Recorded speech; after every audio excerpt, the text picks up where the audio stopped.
시청자 여러분 안녕하십니까? VOA 뉴스투데이 시작합니다. 북한이 크리스마스 전후로 장거리 미사일을 발사할 가능성이 있다고 미국 태평양 공군사령관이 전망했습니다. 이 향후 미국의 대응과 관련해선 과거 트럼프 행정부가 취했던 모든 대응을 검토하고 있다고 말했습니다.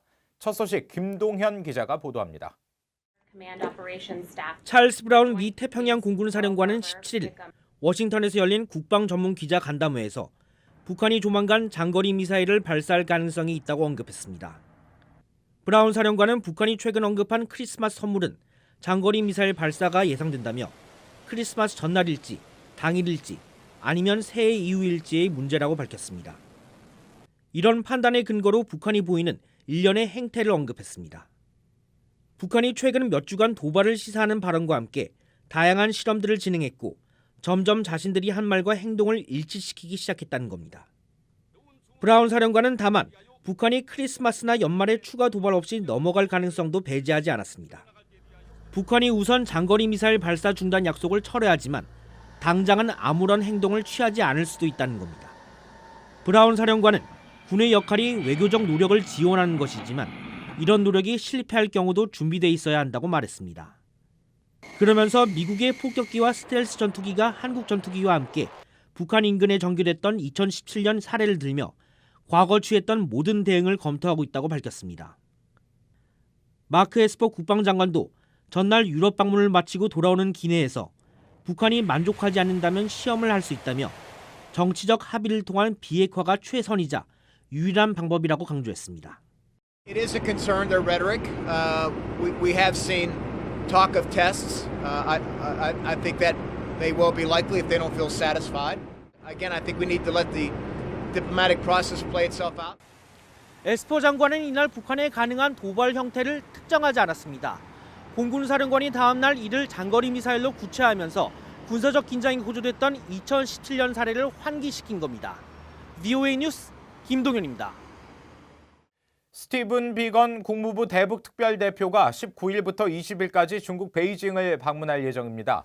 미국 국무부는 비건 대표가 중국 방문해서 당국자들과 만나 북한 문제에 대한 국제적 연대 유지의 필요성을 논의할 것이라고 17일 밝혔습니다.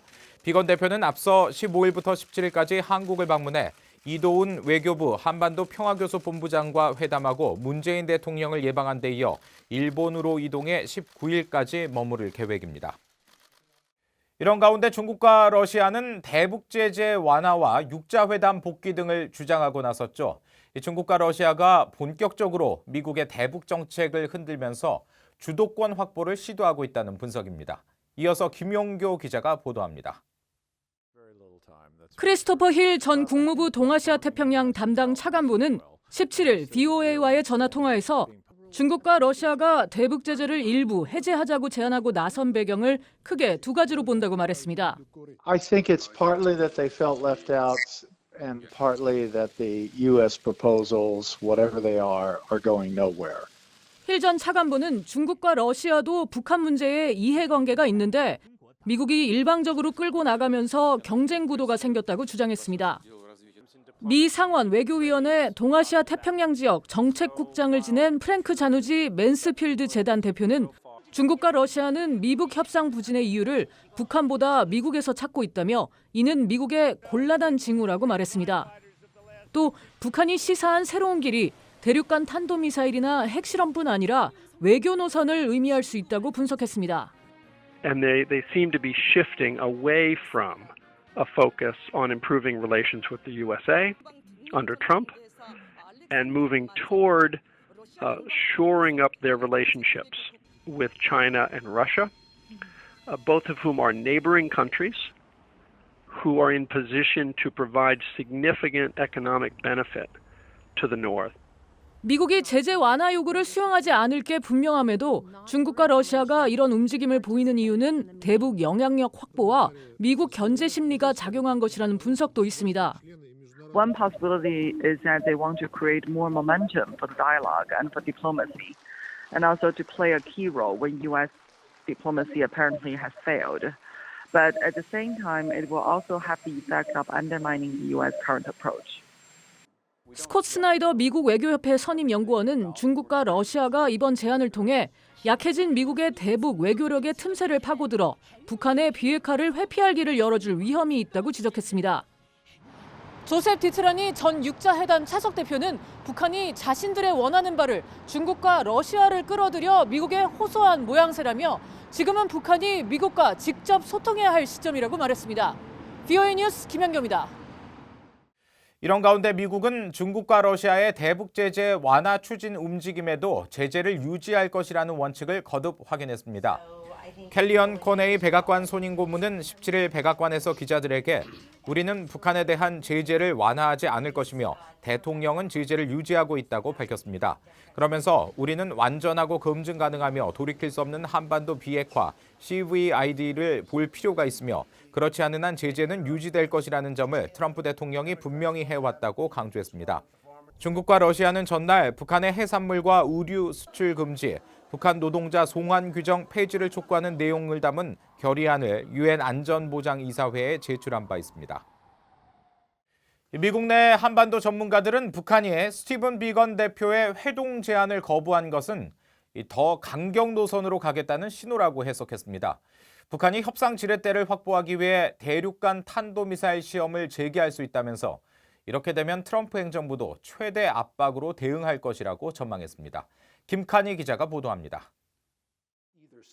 게리 세이머 전 백악관 대량 살상무기 조정관은 스티븐 비건 대북 특별대표의 북한 접촉 무산으로 북한이 설정한 연말 시한 전 미북 대화의 기회는 사실상 닫혔다고 진단했습니다. 또 북한이 강경 노선을 선택한 것 같다며 다음 단계로 인공위성이 실린 우주 발사체 시험에 무게를 뒀습니다.